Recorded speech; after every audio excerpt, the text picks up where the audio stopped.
कर्ण का जन्म कैसे हुआ, विचित्र है यह कथा। धृतराष्ट्र, पांडु और विदुर के लालन पालन का भार भीष्म के ऊपर था।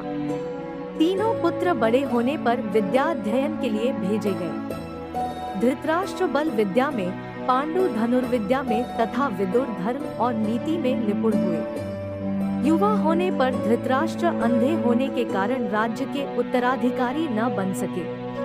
विदुर दासी पुत्र थे, इसलिए पांडु को ही हस्तिनापुर का राजा घोषित किया गया। भीष्म ने धृतराष्ट्र का विवाह गांधार की राजकुमारी गांधारी से कर दिया। गांधारी को जब ज्ञात हुआ कि उसका पति अंधा है, तो उसने स्वयं अपनी आंखों पर पट्टी बांध ली। उन्हीं दिनों यदुवंशी राजा शूरसेन की पोषित कन्या कुंती जब सयानी हुई तो पिता ने उसे घर आए महात्माओं के सेवा में लगा दिया। पिता के अतिथिगृह में जितने भी साधु महात्मा, ऋषि मुनि आदि आते, कुंती उनकी सेवा मन लगाकर किया करती थी। एक बार दुर्वासा ऋषि आए। कुंती ने उनकी भी मन लगाकर सेवा की।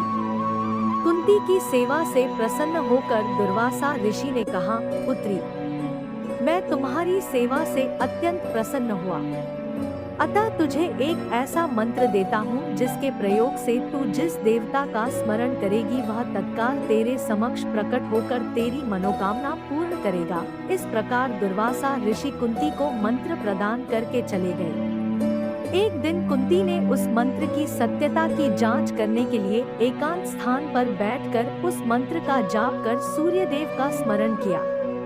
उसी क्षण सूर्यदेव वहां प्रकट होकर बोले, देवी, मुझे बताओ कि तुम मुझसे किस वस्तु की अभिलाषा करती हो। मैं तुम्हारी अभिलाषा अवश्य पूर्ण करूंगा। इस पर कुंती ने कहा, हे देव, मुझे आपसे किसी भी प्रकार की अभिलाषा नहीं है। मैंने तो केवल मंत्र की सत्यता परखने के लिए ही उसका जाप किया है। कुंती के इन वचनों को सुनकर सूर्यदेव बोले, हे कुंती, मेरा आना व्यर्थ नहीं जा सकता। मैं तुम्हें एक अत्यंत पराक्रमी तथा दानशील पुत्र प्रदान करता हूँ। इतना कहकर सूर्यदेव अंतर्ध्यान हो गए। कुंती ने लज्जावश यह बात किसी से नहीं कह सकी। समय आने पर उसके गर्भ से कवचकुंडल धारण किए एक पुत्र उत्पन्न हुआ। कुंती ने उसे एक मंजूषा में रखकर रात्रि बेला में गंगा में बहा दिया। वह बालक बहता हुआ उस स्थान पर पहुंचा जहां पर धृतराष्ट्र का सारथी अधिरथ अपने अश्व को गंगा नदी में जल पिला रहा था। उसकी दृष्टि कवचकुंडल धारी शिशु पर पड़ी। अधिरथ निःसंतान था, इसलिए उसने बालक को अपने छाती से लगा लिया और घर ले जाकर उसे अपने पुत्र के जैसा पालने लगा। उस बालक का कान अति सुंदर थे, इसलिए उसका नाम कर्ण रखा गया। कर्ण गंगाजी में बहता हुआ जा रहा था कि महाराज धृतराष्ट्र के सारथी अधिरथ और उनकी पत्नी राधा ने उसे देखा और उसे गोद ले लिया और उसका लालन पालन करने लगे। कुमार अवस्था से ही कर्ण की रुचि अपने पिता अधिरथ के समान रथ चलाने की बजाय युद्धकला में अधिक थी।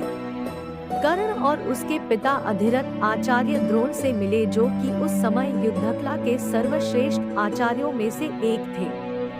द्रोणाचार्य उस समय कुरु राजकुमारों को शिक्षा दिया करते थे। उन्होंने कर्ण को शिक्षा देने से मना कर दिया, क्योंकि कर्ण एक सारथी पुत्र था और द्रोण केवल क्षत्रियों को ही शिक्षा दिया करते थे। द्रोणाचार्य की असम्मति के उपरांत कर्ण ने परशुराम से संपर्क किया, जो कि केवल ब्राह्मणों को ही शिक्षा दिया करते थे। कर्ण ने स्वयं को ब्राह्मण बताकर परशुराम से शिक्षा का आग्रह किया। परशुराम ने कर्ण का आग्रह स्वीकार किया और कर्ण को अपने समान ही युद्धकला और धनुर्विद्या में निष्णात किया।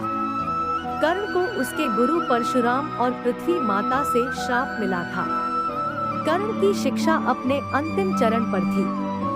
एक दोपहर की बात है, गुरु परशुराम कर्ण की जंघा पर सिर रखकर विश्राम कर रहे थे।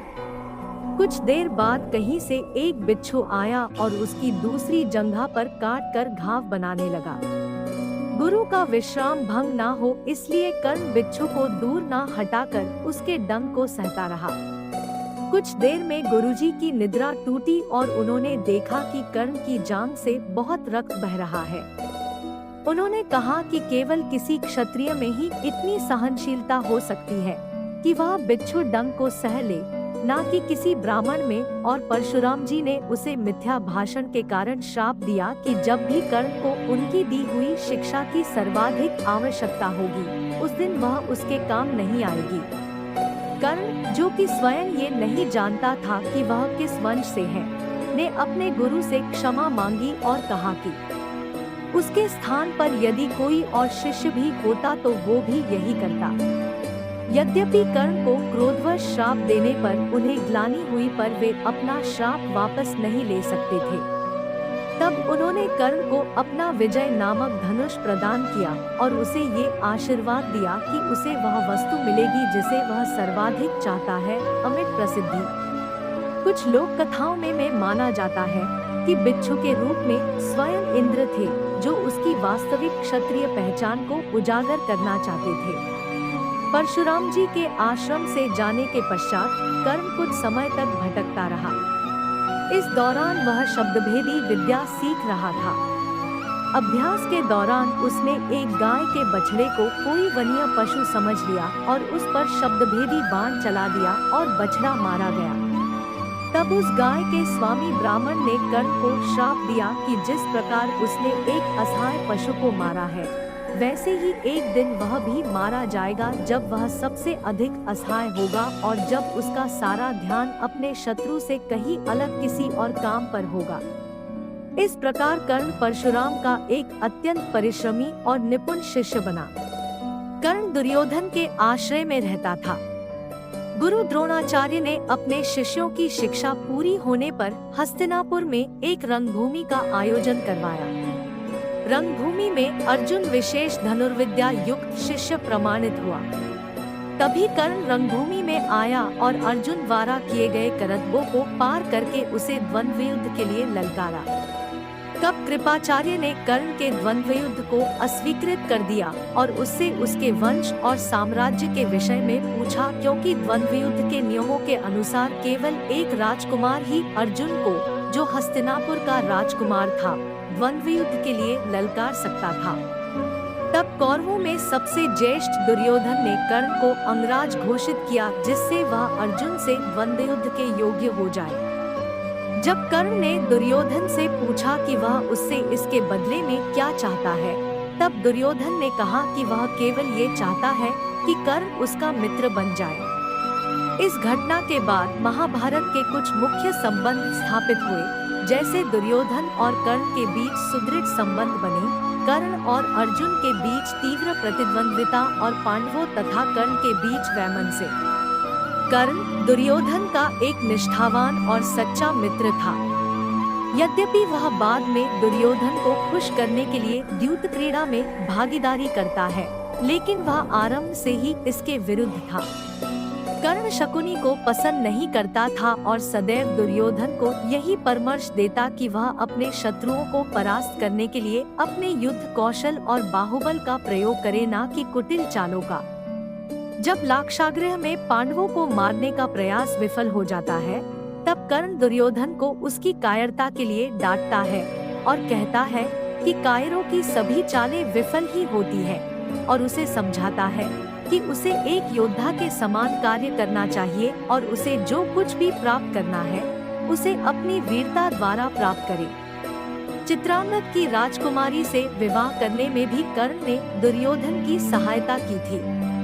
अपने स्वयंवर में उसने दुर्योधन को अस्वीकार कर दिया और तब दुर्योधन उसे बलपूर्वक उठा कर ले गया। तब वहां उपस्थित अन्य राजाओं ने उसका पीछा किया, लेकिन कर्ण ने अकेले ही उन सबको परास्त कर दिया। परास्त राजाओं में जरासंध, शिशुपाल, दंतवक्र, साल्व और रुक्मी इत्यादि थे। कर्ण की प्रशंसा स्वरूप जरासंध ने कर्ण को मगध का एक भाग दे दिया। भीम ने बाद में श्री कृष्ण की सहायता से जरासंध को परास्त किया, लेकिन उससे बहुत पहले कर्ण ने उसे अकेले परास्त किया था। कर्ण ही ने जरासंध की इस दुर्बलता को उजागर किया था कि उसकी मृत्यु केवल उसके धड़ को पैरों से चीरकर 2 टुकड़ों में बांटकर हो सकती है। मैं उम्मीद करती हूँ कि आपको ये अनसुनी कहानी पसंद आई होगी। यदि आपके मन में किसी भी प्रकार का प्रश्न हो तो पूछने के लिए स्वतंत्र महसूस करें। यदि आप मेरे चैनल पर पहली बार आए हैं तो प्लीज सब्सक्राइब कर लीजिए। धन्यवाद।